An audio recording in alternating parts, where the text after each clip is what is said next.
The Isles of the North. In some interpretations of Old Testament prophecy, specifically Isaiah 11:11, the Lord promises to gather a remnant of his people from the islands of the sea. Certain groups believe that the lost 10 tribes of Israel migrated to the North countries, or the Isles of the North, such as Greenland.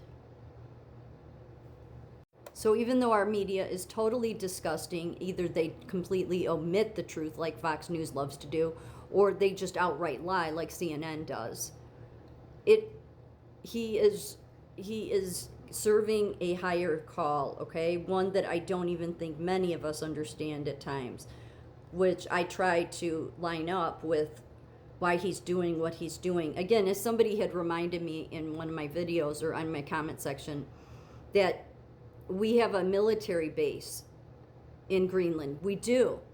Which begs the question, which people on the news are saying, then why does he need? Because there's another reason. It's about calling the nations back that belong in the Western Hemisphere. I think what all those ones that choose to go, that those bridge nations that I mentioned in my last video, that bridge into the Western and Eastern Hemisphere are going to find is that many of those elites are going to find that not only are they on the wrong side of history, but they've angered God to the point that God may eliminate them altogether. I don't know. So in Trump, when he issued the 2017 proclamation for Leif Erikson Day, noting the explorer as son of Iceland and grandson of Norway,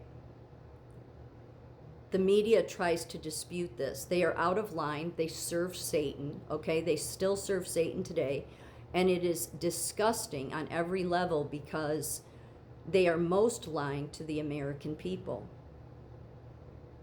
So his pursuit after Greenland and going up against the European nations of Denmark, UK, Germany, Norway, Sweden. I mean, think about it, Norway. This is what power, you think Norway doesn't know they know who he is. They do. They've recognized it. But they just want to quickly forget it. Well, God's not going to put up with it. So,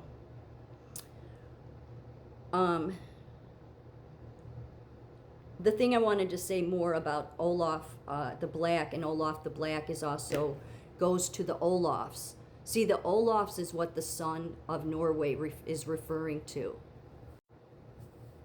Son of Norway is historically associated with the figures mentioned like King Olaf V or Saint Olaf.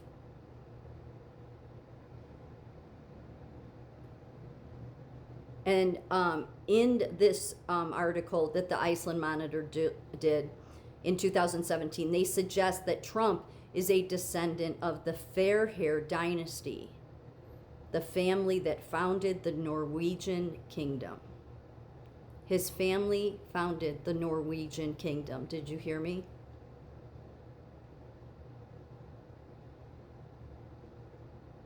This specific lineage is often a point of fascination in Iceland. Yeah, and they're the best at doing genealogy. That little island out there.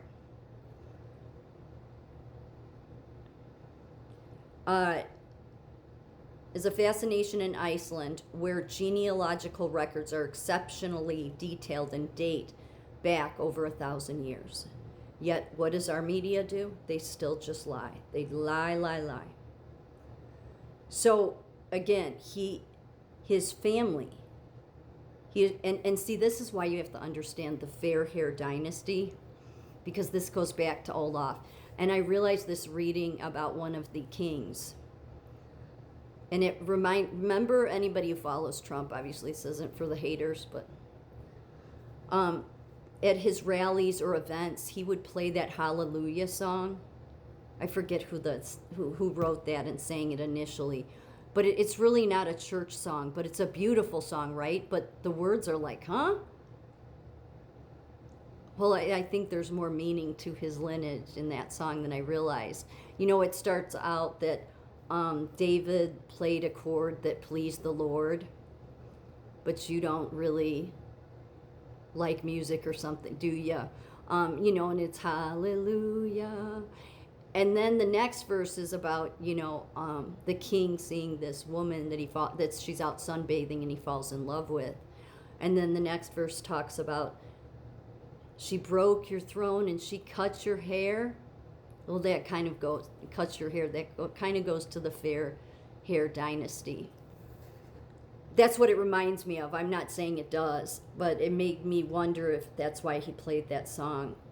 Because it's not a religious song. Not that he didn't, not that it had to be. I'm just saying it was so out of the ordinary. I mean, it's a beautiful song, but so the Fairhair Dynasty, the family that founded the Norwegian kingdom. So when you look into one of the Olafs so there's actually a third famous Olaf Hardrason, also known as Saint Olaf. He came shortly after Tryggvason, and is the patron saint of Norway. In the Viking Age, okay, so that I don't want to get off too much in here. So for 10 years, his hair, this Saint Olaf, his hair became matted, tangled mess, earning him the nickname Harald Lufa, Harold the Tangle Hair. Once he finally defeated his rivals at the Battle of Harfisford, 872, he cut his hair. It was so thick and beautiful that he was renamed Fairhair, and he goes to the Fairhair Dynasty. This was all because this king, he had fallen in love with this woman and wanted to marry her, but she said, no, you don't own enough land. So he spent the next 10 years getting more land, okay? And then he finally he married her. He married her and a bunch of other women, okay? But he won her, and then she didn't cut his hair like in the song says, but because women didn't cut men's hair back then. So, but a friend of his did. And that's when he went from tangled hair Olaf to the fair-haired Olaf. And again, this was the Olaf of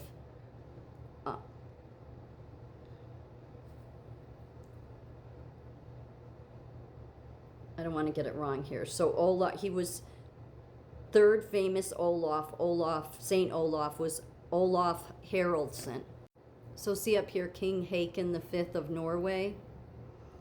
What you need to understand is it all goes back to what I just mentioned, the Fairhair Dynasty.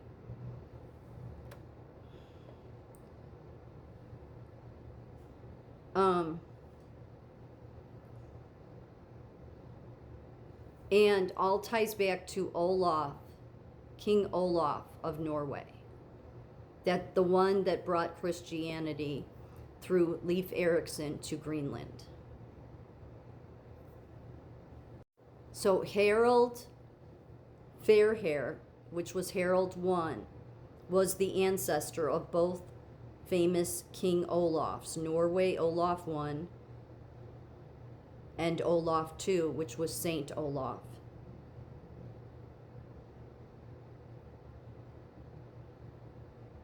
In medieval Norway, being a descendant of Harald Fairhair, the king credited with the first unifying Norway was considered the primary legal requirement for anyone claiming the throne. This is why both kings Olafs emphasized their fair hair lineage to justify their right to rule. Their fair hair lineage. So will Norway and all of them continue to push back? Yes, because they serve the other hemisphere. Or they're going to get smart and get right with God. But I don't know. I think that they're all too much in their ego. It's just sad that nobody, in this country will be honest about truly his lineage is more royal than all the royals in Europe. So who do you think will win in the end? I'll let you take a guess.